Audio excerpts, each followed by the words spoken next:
Hello বন্ধুরা, আজকে আমাদের আলোচনার টপিক প্রেজেন্ট ইনডিফিনিট টেন্স। চলো শুরু করা যাক। এক্সাম্পলসগুলো ভালো করে লক্ষ্য করবে। Number 1, I, we, you, they do the work, play football, eat rice, read books, etc. Number 2 লক্ষ্য করো। Ram, he, she does the work, plays football, eats rice, reads books. দেখো, আই, উই, ইউ, দে এগুলো কি person. আমরা জানি person কয়টি? 3টি। First person, second person আর third person.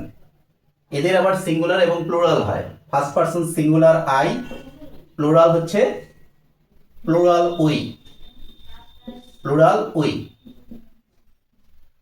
Second person singular এবং প্লুরাল দুটোই ইউ।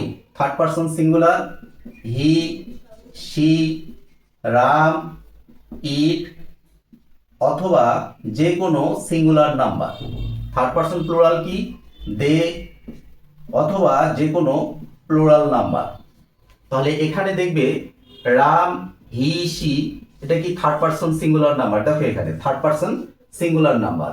আর বাদ বাকি যেগুলো আছে first person singular plural, second person singular and plural এবং থার্ড পার্সন প্লুরাল, এই 5টা পার্সন এখানে আছে সবগুলো। First person singular, first person plural, second person singular and plural, third person singular Ram, Shyam, Jadu, Madhu, he, she এগুলো, আর থার্ড পার্সন প্লুরাল হচ্ছে দে। তাহলে এদের পরে দেখো ভার্বের সাথে কি কোথাও এস অথবা ইয়ের যুক্ত হয়েছে? না। এখানে ভার্বের যে বেস ফর্ম বসে, বেস ফর্ম বা ভার্বের 1 নম্বর ফর্ম, এর সাথে কোথাও এস বা ইয়ের যুক্ত হয়নি। যেমন আই ডু দ্য ওয়ার্ক, আমি কাজটি করি। আই প্লে ফুটবল, আমি ফুটবল খেলি। আই ইট রাইস, আমি ভাত খাই। আই রিড বুকস, আমি বই পড়ি। একইভাবে তোমরা বলতে পারবে we do the work, we play football, we eat rice, we read books, etcetera. এখন সেকেন্ড সেন্টেন্সে দেখো রাম, হি, শি এটা হচ্ছে কি সাবজেক্টটা কি? Third person singular number. আর এখানে ভার্বের কি হয়েছে? দেখো ভার্বের যে বেস ফর্ম আছে তার সাথে কি যুক্ত করা হয়েছে? বেস ফর্ম কি এখানে ডু ছিল, ডুর সাথে কি যুক্ত করা হয়েছে? ইএস সমান সমান ডাজ, ডাজ দ্য ওয়ার্ক। তাহলে Ram does the work, he does the work, she does the work. আবার দেখো হচ্ছে প্লের সঙ্গে কি যুক্ত করা হয়েছে? শুধু এস। তাহলে কি প্লে প্লাস এস, প্লেস। তাহলে এখানে আমরা দেখলাম কখনো ভার্বের সাথে ইয়ের যুক্ত হচ্ছে, আবার কখনো শুধু এর যুক্ত হচ্ছে। তাহলে কখন হচ্ছে? যদি subject third person singular number হয় তাহলেই শুধুমাত্র ভার্বের সাথে এস বা ইএস যুক্ত হয়। বাদ বাকি ক্ষেত্রে কিন্তু কোথাও এস বা ইএস যুক্ত হবে না। এখানে শুধু base form of the verb বসবে। কিন্তু হচ্ছে subject third person singular number হলেই শুধুমাত্র বেস ফর্মের সাথে এস অথবা ইএস যুক্ত হবে। কিসের সাথে? ভার্বের সাথে। এখন এই বাক্যগুলোকে আমরা কিভাবে নেগেটিভ এবং কোশ্চেন করব? দেখো সেম বাক্যকে খুব সহজে আমরা নেগেটিভ এবং কোশ্চেন করতে পারি। সেম বাক্যকে দেখো প্রথমে আমরা নেগেটিভ করে নেই। নেগেটিভ নাম্বার 1, একটা কথা মনে রাখবে, নেগেটিভ করতে একটা হেল্পিং ভার্ব বা অক্সিলারি ভার্ব ইউজ হয় প্রেজেন্ট ইনডিফিনিট টেন্সে। যদি subject third person singular number হয় সেক্ষেত্রে হেল্পিং ভার্ব ব্যবহার হবে does.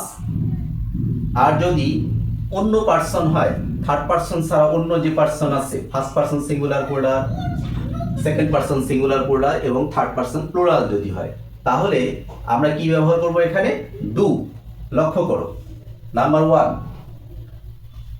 I, we, you, they do not do the work. Number একইভাবে আমরা এখানে নিচের গুলো লিখে দিব। Do not play football, do not eat rice, do not read books. লক্ষ্য করো এই যে সাবজেক্টগুলো, এই সাবজেক্টগুলোর পরে যখন নেগেটিভ করব, নেগেটিভ করার সময় কি হেল্পিং ভার্ব লাগবে? ডুটা এখানে হেল্পিং ভার্ব বা অক্সিলারি ভার্ব, যেটা টেন্স মুভ করতে সাহায্য করে প্রেজেন্ট ইনডিফিনিট টেন্সে। যদি subject first person singular plural হয়, সেকেন্ড পারসন সিঙ্গুলার প্লুরাল হয় এবং থার্ড পারসন প্লুরাল হয়, তাহলেই কি হচ্ছে হেল্পিং ভার্ব হিসেবে প্রেজেন্ট ইনডিফিনিট টেন্সে নেগেটিভ এবং কোশ্চেন করার সময় ডু ব্যবহার করা হবে। তাহলে ডু নট মেইন ভার্ব, এটা do, do not do the work. একইভাবে দেখো ডুটা নিয়ে আসা হয়েছে, তারপরে not, do not play football, do not eat rice, do not read books. Second এক্সাম্পলসটা দেখো, একদম ক্লিয়ার হয়ে যাবে। এখানে সাবজেক্ট ছিল কি? সবগুলো থার্ড পারসন সিঙ্গুলার নাম্বার। এই পার্সনটা কিন্তু সবার ক্লিয়ার হওয়া চাই এখানে। তাহলে কি ছিল?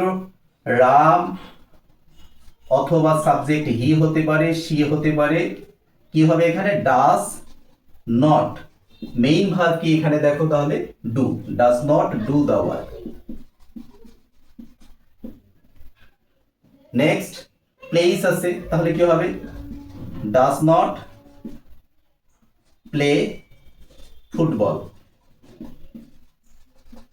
এটা মনে রাখবে, যদি ভার্বের সাথে ইএস থাকে তাহলে ডাস হবে, আর যদি যদি শুধু এস থাকে তবুও ডাস হবে। আর যদি ভার্বের সাথে কিছুই না থাকে, ভার্বের শুধু বেস ফর্ম থাকে, তাহলে উপরে যেটা দেখালাম কি হবে? ডু হবে, নেগেটিভ করতে। এটা অক্সিলারি ভার্ব বা helping verb. Does not play football. আর কি আছে? Does not eat rice, does not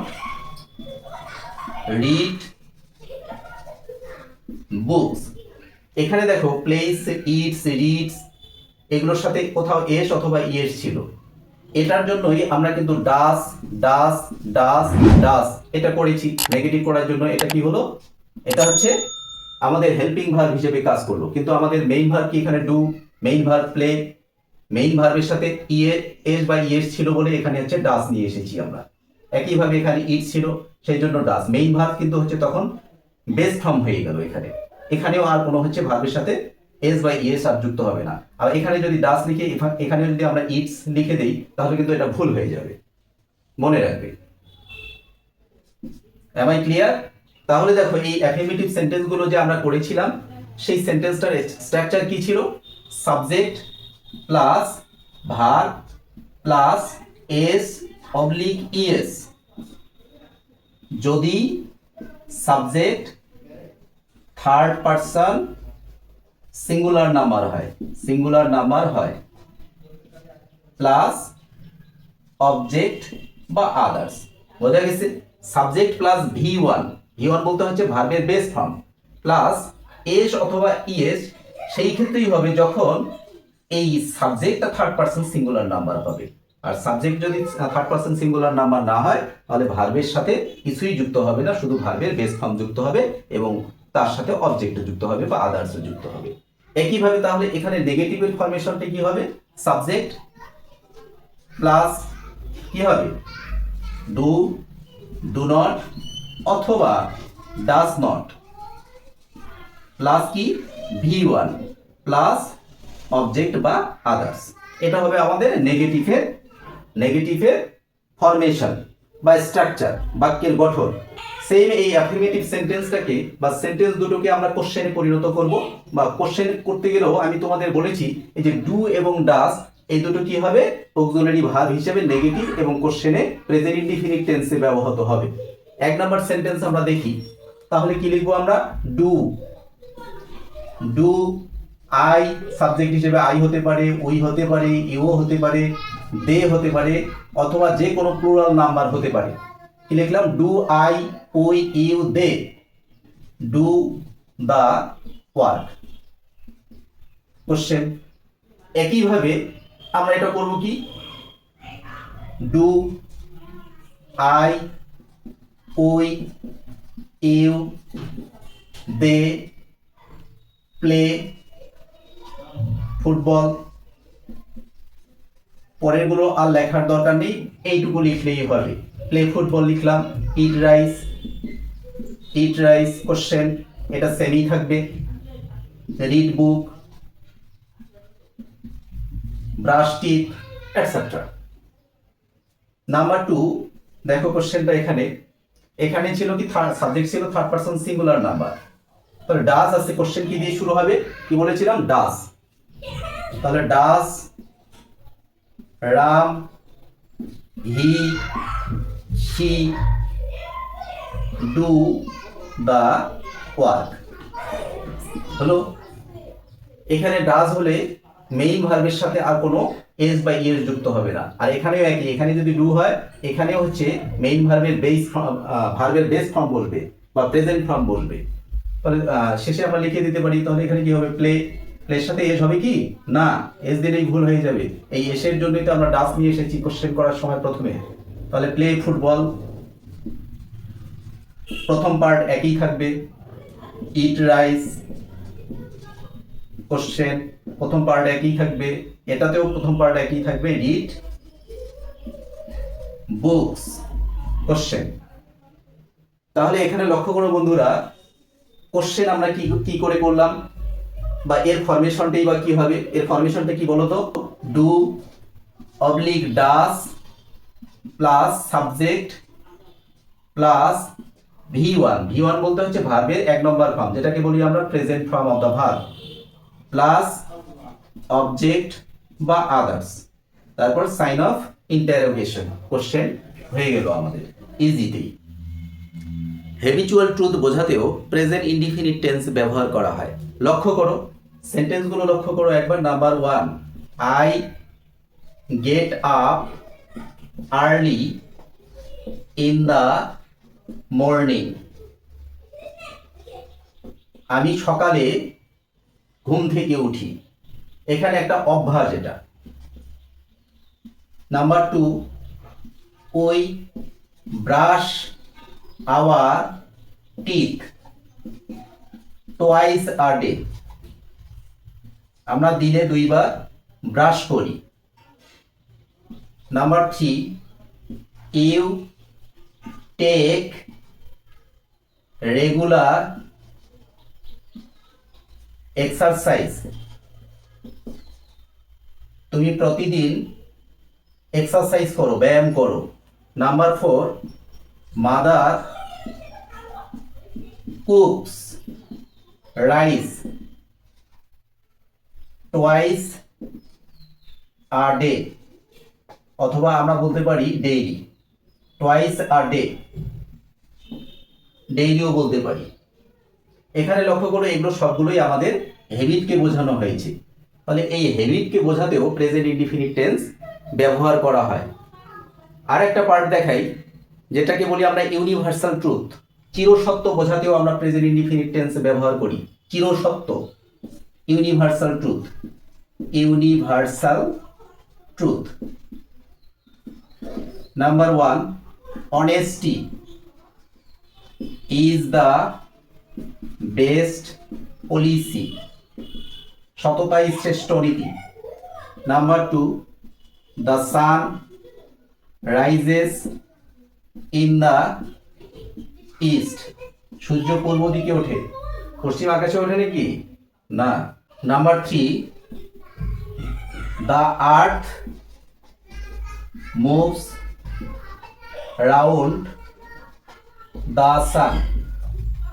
পৃথিবী সূর্যের চারিদিকে ঘোরে। এইরকম যত চিরসত্য কথা হবে সেগুলো সবগুলো প্রেজেন্ট ইনডিফিনিট টেন্সের অন্তর্ভুক্ত। আর একটা পার্ট তোমাদের বলতে চাই, সেটাকে বলা হয় হিস্টোরিক্যাল ট্রুথ, ঐতিহাসিক সত্য। এইরকম যদি কোনো বাক্য থাকে, যেমন Rammohan Roy is the pioneer of modern India.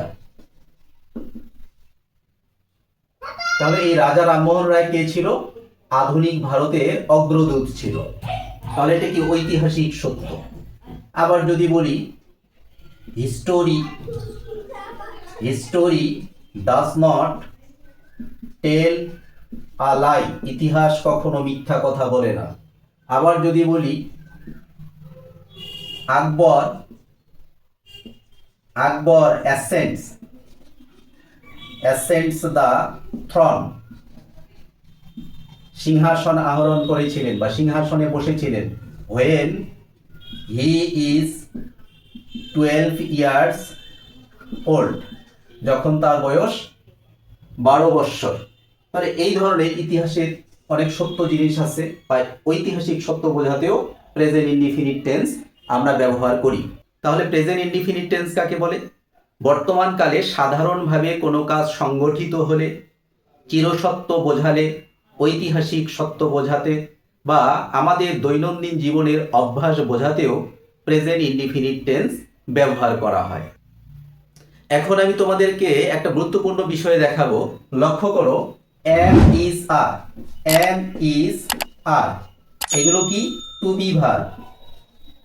এই টু বি ভার্বগুলো প্রেজেন্ট ইনডিফিনিট টেন্সে কিভাবে মেইন ভার্ব বা প্রিন্সিপাল ভার্ব হিসেবে ব্যবহার করা হয় মনে রাখবে। দেখো, লক্ষ্য করো, আই অ্যাম আ ডক্টর,